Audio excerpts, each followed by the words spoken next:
Hi అండి. అందరూ బాగున్నారా? చాలా బాగున్నాను. ఈరోజు టమాటా క్యాలీఫ్లవర్ కర్రీ చేశాను ఫ్రెండ్స్. టేస్ట్ చాలా బాగా వచ్చింది.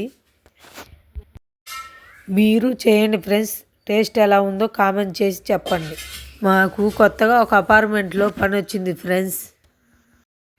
ఈరోజు మా లిఫ్ట్ మిషన్ని కొత్త అపార్ట్మెంట్ కాడికి తీసుకెళ్తున్నాం ఫ్రెండ్స్. ఇంకొక వీడియోలో లిఫ్ట్ మిషన్ ఎలా బిగిస్తారన్నది, లిఫ్ట్ పని ఎలా చేస్తారన్నది ఇంకొక వీడియోలో చూపిస్తాను ఫ్రెండ్స్. ఈ వీడియో చూడండి ఫ్రెండ్స్. ఈ వీడియో నచ్చితే లైక్ చేయండి, సబ్స్క్రైబ్ చేయండి, సపోర్ట్ చేయండి ఫ్రెండ్స్. హాయ్ ఫ్రెండ్స్, నా పేరు శృతి. మేము కొత్తగా యూట్యూబ్ ఛానల్ స్టార్ట్ చేసి మా వీడియోస్ మీకు నచ్చితే లైక్ చేయండి, సపోర్ట్ చేయండి.